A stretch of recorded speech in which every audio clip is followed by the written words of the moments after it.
Talking about strong women here in this section. One of them, wow, what she did at her news station up in New York, Schenectady. Her name is Olivia Jacquith.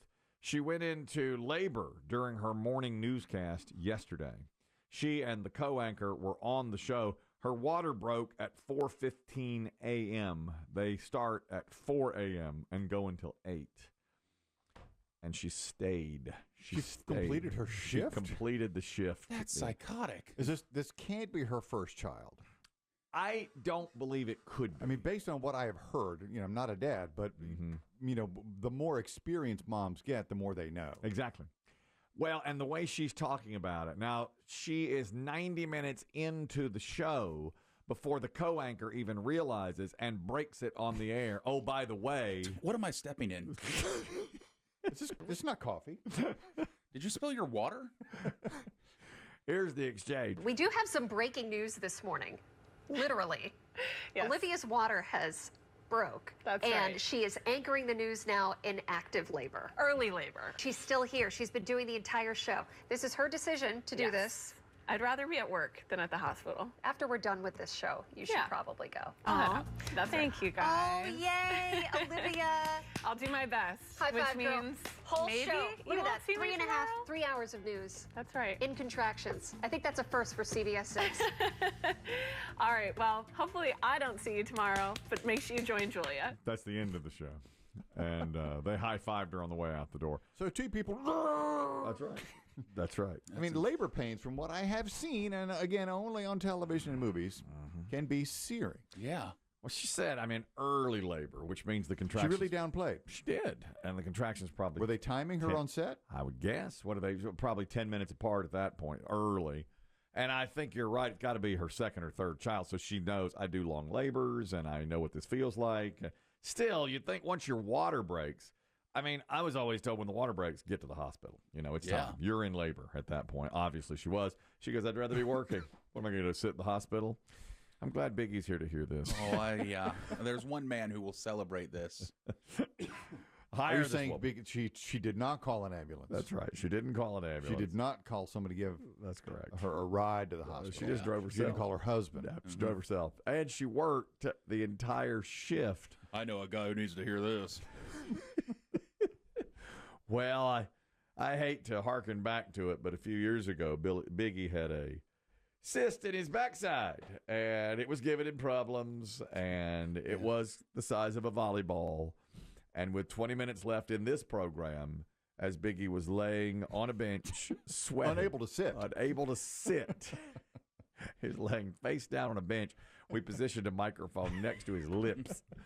With 20 minutes left of this program, he said, do you mind if I go now to the hospital? And I said, no, you may not. No, it's only a couple more segments. My favorite thing about you is the one thing people always tell you is when to get worried is when you get a fever, because that means the infection's setting in. You're the most anti-fever guy I've ever met. I never believe in fever. When a fever comes, you're like, yeah, it's not a big deal. It's just a fever. Just a fever. It's 103. Yeah, he's fine. My car doesn't have air conditioning, so what? Yeah. I remember that day. These bizarre standards you have. Yes. When Biggie was laying face down with a microphone positioned on the floor next to him and begged to go home. Are you going to talk or what? Biggie, who's on the phone? My physician. Phone. Biggie, we need caller 9. Several doctors called and said, we really think Biggie needs attention. Get this man out of here. 20 more minutes. I said, it's only 20 more minutes. What could possibly go wrong? I'd love to go back if we could. I wish we had it, to go back to that show and see what those last 20 minutes were filled with. A man has befriended a squirrel. Are you saying, Biggie, the quality of that particular segment? Absolutely. It was the end. Well, it's Power Hour on a Friday. Yeah. So when am I at my least? When do I care the least? Power Hour on a Friday. The tail end of the tail end. 20 minutes of the tail end of the week. And Biggie said, boss man, can I please? A man in Virginia has befriended a squirrel. Let's hear what he has to say. Yeah, I feed him out of my hand. I give him nuts. Biggie, aren't you glad you're here for this? Biggie, did you ever feed a squirrel? Big? take that as a yes. Get Biggie's story on Monday on this. He was laying there, sweating and feverish. He got to the hospital, fever 104. They lanced it. It was no big deal. The doctor's like, what took you so long? Yeah. My God, man, you got here just in the nick of time. Yeah, remember, my doctor still talks about it was that bad. That's right. Because it exploded on him. That's right. Because he waited so. Now, had it exploded in this studio, boy, that would have been a mess. Oh God. man. Yeah, there would have been pus and blood everywhere. Volleyball sized, right up his rectum. That's correct.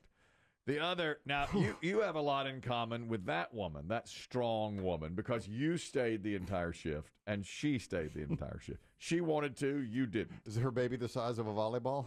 Yes.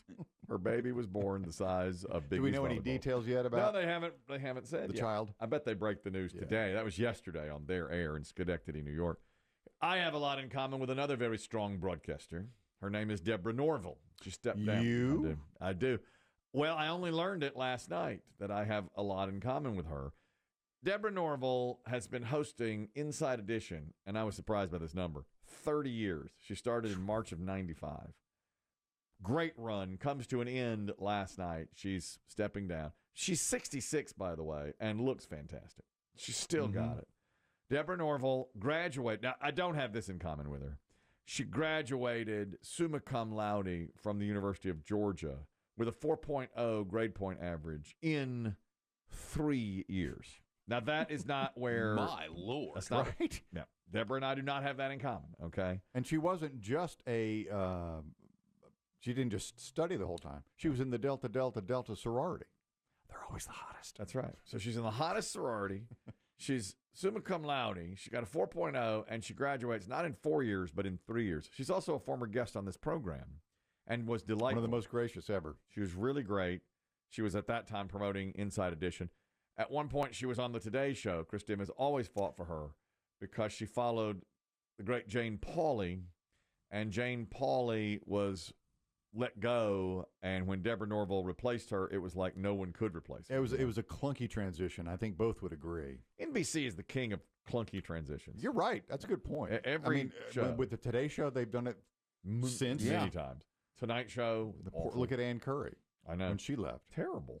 But I read, too, that, I started seeing Deborah Norville because I was working at a different station, and I was working the midnight to 6 shift. And I would get home in the morning, and she would be anchoring Early Today. Yes. And she had started that job, her Early Today shift, 4 months before I started my midnight to 6 shift. So you got to know her. Yeah. I mean, she was like this fresh face. I'd never seen her before. Right. She was fantastic. I would, come home and eat my cereal and watch her do the news. They said that in the time she was on that Early Today, did you see what the ratings did? No. Up 40%. Really? Whoa. Really? 40. That good. That's why they put her on the Today Show, I'm sure. Yeah. When the time came. Unfortunately, she was following this legend, Jane Pauley, who was, and again, they mishandled the transition. Jane Pauley didn't want to go. She was forced out, and they hired Deborah Norville. She was also a correspondent for CBS News before she got the Inside Edition job. Here's what I have in common with her, okay? She was told by a woman when she first started working in television, you don't belong in television. In my very first job in television, a woman I worked with told me I didn't belong there. I have spent the last 47 years trying to prove her wrong. And so my thought is this: believe in yourself when it seems no one else does, because you may be amazed where that confidence will take you. Thank you all. Thank you so much. That's Inside Edition. Bye-bye. That's the whole cast and crew, everybody behind the scenes. They love her. And now, with my final moment on the air as host of Inside Edition, I'd like to say something to that woman, wherever she is. Go ahead and pixelate both of these middle fingers. I'm going to give the director a heads up. right. Pixelate in 3, 2, That's exactly 1. right. Middle fingers. That woman said, you don't belong on TV. What do you have in common with Deborah Norville? A hairdresser told me, you don't belong on TV. A news director told me, you don't belong on TV. And a producer told me, you don't belong on TV. Here's what I have to say to them. Sometimes they're right. Yeah. Yeah, sometimes they do get it right, don't they? Sometimes they get it right. Sometimes the experts do know what they're talking about. Okay. It was like when Demi Moore was told by a director, you're a popcorn actress. Forget it. You're never going to win an award. She is not. She got a Golden Globe. She got a Golden Globe finally. And she said, they called me a popcorn actress. They said to Deborah Norville the same thing. They called me a popcorn actress. I am. It turns out they're right. I went running back to this medium where Radio. you cannot see my face, where nobody cares. And you just do your thing. Thankfully, still a step above newsprint. That's about it. That's what we've got going for us. I know.